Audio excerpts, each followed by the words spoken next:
देखो, आपके माँ बाप दिन भर में आपको कोई ना कोई काम करने को कहते हैं। तो चलो बताओ, कौन से काम आपके माँ बाप आपको करने को कहते हैं। चलो रोहित तुम बताओ, चलो निशा तुम बताओ। अच्छा ठीक है। देखो, सुबह सुबह आपकी माँ कहती है, रोहित दुकान से चीनी खरीद के लाओ, चीनी खत्म हो गई है। माँ कहती है, चलो नल आए हैं, नल के 2-3 बाल्टी पानी भर के रखो। पिताजी कहते हैं, खेत में जाओ और खेत में से थोड़ी सी सब्जी निकाल के लाओ। ऐसे बहुत सारे काम आपके माँ बाप आपको कहते रहते हैं। चलो बताओ, आप में से कौन से बच्चे ऐसे हैं जो माँ बाप का कहना मानते हैं। चलो बताओ। अच्छा हाथ ऊपर करो। ठीक है। चलो, आप में से आधे बच्चे ऐसे हैं कि जो माँ बाप का कहना मानते हैं और आप में से आधे बच्चे ऐसे हैं कि माँ बाप का कहना नहीं मानते हैं। देखो बच्चों, आपके माँ बाप आपको पढ़ाने लिखाने के लिए बहुत कष्ट करते हैं, दिन भर मेहनत करते हैं। उनका मानना है कि हम आज कष्ट करेंगे तो हमारे बच्चे आगे जाके बहुत अच्छे पढ़ेंगे लिखेंगे और अपना जीवन सुख से बिताएंगे। इसलिए आपके माँ बाप बहुत कष्ट करके आपको पढ़ाते लिखाते हैं और आपके भविष्य के बारे में सोचते हैं। चलो बच्चों, मैं आज आपको एक कहावत सुनाती हूँ, जरा ध्यान दे के सुनना। देखो, पूत सपूत तो क्यों धन संचय। ठीक से सुनो। पूत सपूत तो क्यों धन संचय, पूत कपूत तो क्यों धन संचय। देखो बच्चों, दोनों इसमें क्या मैंने बताया कि क्यों धन संचय, धन का संचय क्यों करना है। पर दोनों पंक्तियों में एक बार सपूत आया है और दूसरी बार कपूत आया है। देखो बच्चों, पूत यानी पुत्र, बच्चा, लड़का, और सुपूत यानी अच्छा बच्चा, कर्तृत्ववान बच्चा, आज्ञाकारी बच्चा। देखो, यहाँ कहा गया है कि पूत सपूत तो क्यों धन संचय। आपका पुत्र, आपका बच्चा अच्छा है, कर्तृत्ववान है, आज्ञाकारी है, तो आपको धन का संचय करने की जरूरत नहीं है, वो ही आपका पूरा धन है। तो दूसरी पंक्ति में ये कहा गया है कि पूत कपूत तो क्यों धन संचय। देखो, पूत यानी पुत्र, कपूत यानी जो आपका कहा नहीं मानता, बिगड़ा हुआ जो बच्चा रहता है वो कपूत। यानी बच्चा बिगड़ा हुआ है, आपका कहना नहीं मानता है, तो भी आपको धन का संचय करने की जरूरत नहीं है, क्योंकि आपने कमाया हुआ धन एक ना एक दिन वह गवा देगा। तो चलो बच्चों, आपके अब समझ में आ गया होगा कि मैं आपको दूसरी इकाई में से पाठ क्रमांक 12 इसमें से आपको सपूत पाठ पढ़ाने वाली हूँ। चलो तो देखते हैं सपूत। बहुत पुरानी बात है। फुलेरा नामक एक आदर्श गांव था। गांव में हर तरफ स्वच्छता थी। गांव की गलियां नियमित रूप से झाड़ू लगाई जाती थी, वहाँ स्वच्छता रखी जाती थी। नालियाँ रोज़ साफ की जाती थी, यानी स्वच्छ की जाती थी। घर में लिपाई पुताई करके घर आंगन सुंदर रखा जाता था। परिसर में बहुत सारे ऐसे पेड़ पौधे लगाए हुए थे कि जिसमें फूल आते थे। कुएं का पानी निर्मल रखने के लिए सावधानियां बरती जाती थी। देखो बच्चों, सामने जो चित्र है वह पनघट का है। पनघट यानी जहाँ पे गांव की औरतें पानी भरने के लिए आती है वह जगह। लिपाई पुताई यानी दीवार पे जो दाग धब्बे होते हैं उसे मिटाने के लिए लिपाई पुताई की जाती है। और दूसरी बात ऐसे कि जो निर्मल ये शब्द आया है उसका मतलब है यानी स्वच्छ पानी, अच्छा पानी। पनघट पर 3 स्त्रियां पानी भर रही थी। वे अपने अपने लड़कों की गुणों का बखान कर रही थी, यानी गुणों के बारे में बता रही थी, चर्चा कर रही थी। उनको लग रहा था मेरा बच्चा सपूत है, इसीलिए वह बातें कर रही थी। एक बोली, बहन, मेरा सपूत बड़ा विद्वान है।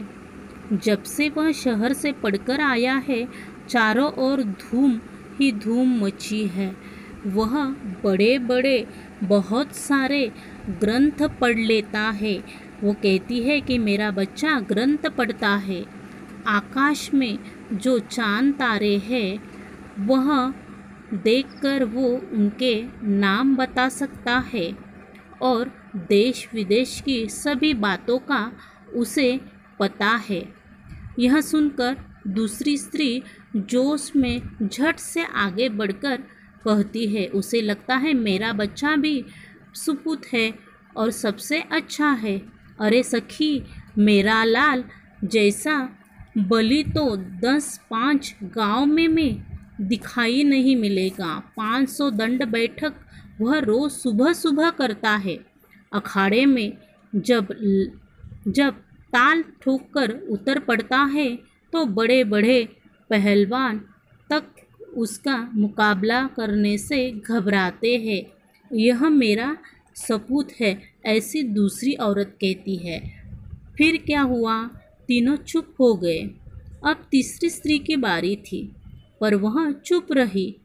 इस पर उन दोनों ने कहा, बहन, तुम क्यों चुप हो? लगता है तुम्हारा लड़का कपूत निकला। तीसरी स्त्री बिना किसी जोश या गर्व से बोली, बहनों, सपूत या कपूत जैसी शब्द तो मैं नहीं समझती, पर मेरा लाल मेरे लिए बहुत अच्छा है। वह सीधा साधा है, दिन भर खेत में जुटा रहता है। शाम को जब वह घर आता है तो मुझे घर के कामों में मदद करता है। आज बहुत कहने सुनने पर वह मेला देखने गया है, इसीलिए मुझे पानी भरने आना पड़ा, नहीं तो मैं कभी पानी नहीं भरने आती हूँ, ऐसा उसने कहा। देखो बच्चों, यहाँ पे बखानना शब्द आया है। बखानना यानी बोलना, बताना, ऐसा होता है। यहाँ पे तीनों स्त्रियों ने अपने अपने बच्चों के बारे में गुण गाए हैं। पहली कहती है मेरा बच्चा विद्वान है, दूसरी कहती है मेरा बच्चा अखाड़े का पहलवान है, और तीसरी औरत कहती है मेरा बच्चा सीधा साधा स्वभाव का है। देखो, जैसे कि आपके माँ बाप भी आपके बहुत गुणगान गाते हैं, औरों को कहते हैं कि मेरा बच्चा बहुत होशियार है, मेरे सब काम करते हैं, वैसे ये तीनों औरतें अपने अपने बच्चों के बारे में यहाँ गुण गा रही थी। या अपने अपने सिर पर घड़ा रखकर चल पड़ी। 2-4 कदम आगे जाकर पहली स्त्री का पुत्र आया और उसने कहा, माँ, मैं व्याख्यान देने जा रहा हूँ, भोजन नहीं करूँगा। यह कहकर वह तेजी से आगे बढ़ गया। फिर क्या हुआ? दूसरी स्त्री का बच्चा यानी पहलवान आते हुए दिखाई पड़ा। वह माँ से बोला, माँ, आज दंगल में मैंने एक नामी पहलवान को बुरी तरह पछाड़ा। पानी लेकर जल्दी घर पहुँचना, मुझे जोरों की भूख लगी है। वह अपने माँ से कहता है कि मुझे खाना पका के दो, मुझे जोरों से भूख लगी है, और वो माँ को ऐसा कहकर आगे चल पड़ता है और अपने भूख प्यास के लिए माँ से कहकर निकल जाता है। फिर तीसरी स्त्री का बच्चा सीधा साधा लड़का था, इसलिए वह आकर माँ के सिर से वह घड़ा उतार कर अपने सिर पर ले लेता है। माँ, तुम क्यों पानी भरने चली आई? मैं तो आ ही रहा था। माँ से घड़ा लेकर वह उत्साह के साथ घर की ओर चल पड़ा। देखो बच्चों, यहाँ पे पहले स्त्री का बच्चा व्याख्यान देने वाला था और बहुत पढ़ा लिखा था, पर उसने भी अपनी माँ की परवाह नहीं की और माँ के सिर का घड़ा नहीं लिया। यहाँ पे जो दूसरी स्त्री थी, उसका बच्चा पहलवान था, उसने भी अपनी माँ की परवाह नहीं की और माँ को खाना बनाने को कहकर वहाँ से निकल पड़ा। पर यहाँ पे जो तीसरी स्त्री थी, उसका बच्चा सीधा साधा था। देखो उसने क्या किया, माँ के सिर पे से जो घड़ा था वो अपने सिर पर रखकर आगे चल पड़ा और माँ को कहा, तू क्यों पानी भरने आई। देखो उसके बाद क्या हुआ, दोनों स्त्रियों का सिर संकोच से झुक गया। उनको बोध हो गया कि कर्तव्य और सेवा के बिना ज्ञान एवं बल अधूरे होते हैं। वो समझ गई कि सपूत तो तीसरी स्त्री का बेटा ही है।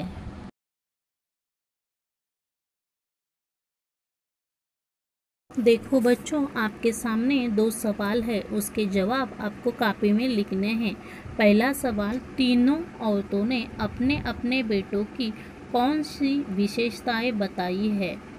जो दूसरा सवाल है वो ऐसा है, अच्छे लड़के अच्छी लड़की के कौन कौन से गुण होने चाहिए,